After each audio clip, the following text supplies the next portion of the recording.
All right, hello, and welcome to your quiz review for the electricity quiz you just took. We're going to go through part one, multiple choice in this video, and we'll do part two, open response in the next video. So let's look at question one. Now, question one's all about what happens when we move a magnet back and forth through a coil of wire. And we did this in class with the galvanometer, and we also watched a few videos about Faraday's law. And what happens is as you move a magnet back and forth, you'll get electric currents.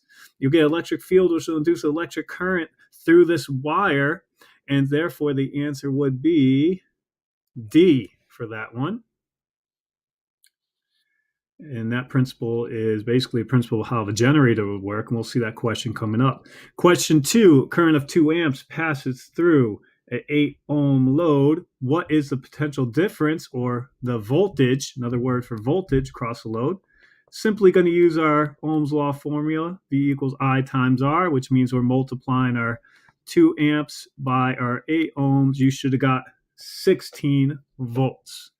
All right, just taking the formula off the formula sheet. Very simple, nothing to change there. Number three, appliance draws 4 amps of current when connected to 120 volts. What is the resistance? Now, in this case, we need to change our formula to find the resistance. So we use a formula triangle, V equals I times R.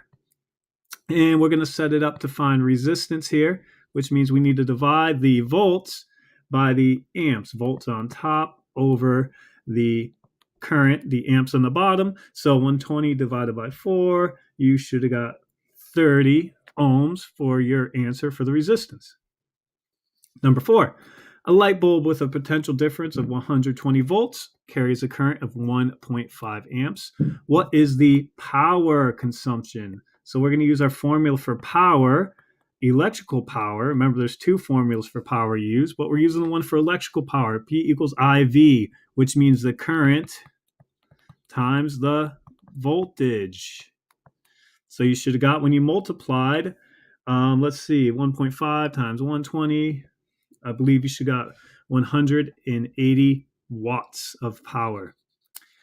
Number 5, which of the following statements describes an electric generator? Well, as I mentioned, electric generators work on that same principle that we just saw in question 1, that as we move a magnet back and forth, we could induce electric current. So what a generator does is they take a magnet and they rotate it through a coil of wire to produce electric current. And that's how generators work to make electricity. We have the hand crank generator that you crank with your hand, and you've probably seen gasoline generators that use fuel to turn the magnet and create electrical current in powerhouses. Number 6, a student has a circuit that's missing a component at location X. He wants component Y to warm up when the switch is closed. What should he add to the circuit at X? Well, nothing will work without a battery in the circuit, and this is our symbol for a battery. And this circuit has nothing going on because it's missing the battery here. So we would have to hook up a battery, which would allow current to flow. And as it flows through a resistor, and if that current is resisted, it should heat up. So the battery, B, would be the correct answer. 7, the diagram below shows a circuit with a light bulb, an ammeter, and a 12-volt battery. The light bulb is lit for 30 seconds. The ammeter displays a current of 0.6 amps. What is the power rating of the circuit? So again, that formula for power here. Now, what do? Well, we have current, we have voltage. We simply multiply them to get our answer. Now, a lot of people are like, use this 30 seconds here, but no, there's no seconds. There's no time in this equation. So you ignore that. You just take your voltage and your amps and multiply them.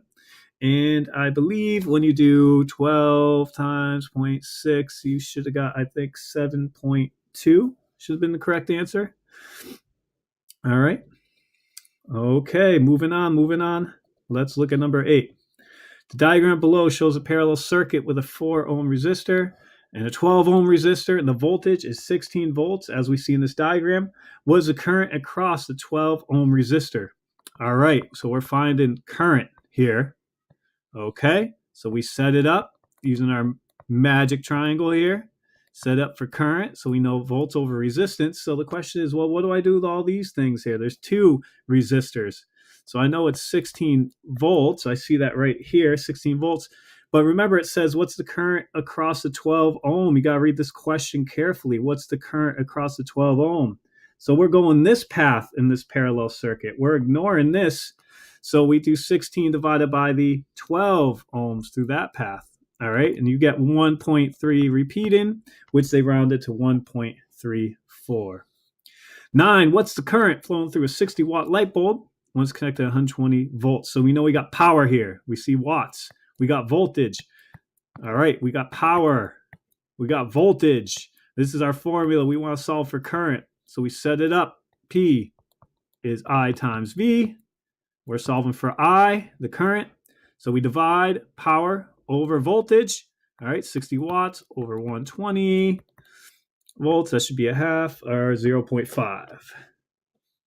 Okay, which statement describes what most likely occurs when a magnetic compass is placed next to a simple circuit? So we got a battery, a light bulb here, and a wire, and they lay a compass under it here, and they want to know what's going to happen. Well, we tried this in class. We saw what happened here, and that's the same principle that if we have electric current passing through a wire, that creates a magnetic field. Okay, so it's kind of the opposite what we talked about before. Using magnets to create electricity, we can use electricity to create magnets, and we even made an electromagnet in class as one of our activities here. So that magnetic field will interact with the compass. The compass has a tiny magnet in there, so it'll push the needle. So the answer would be B. A magnetic field created by electric current causes the compass needle to move.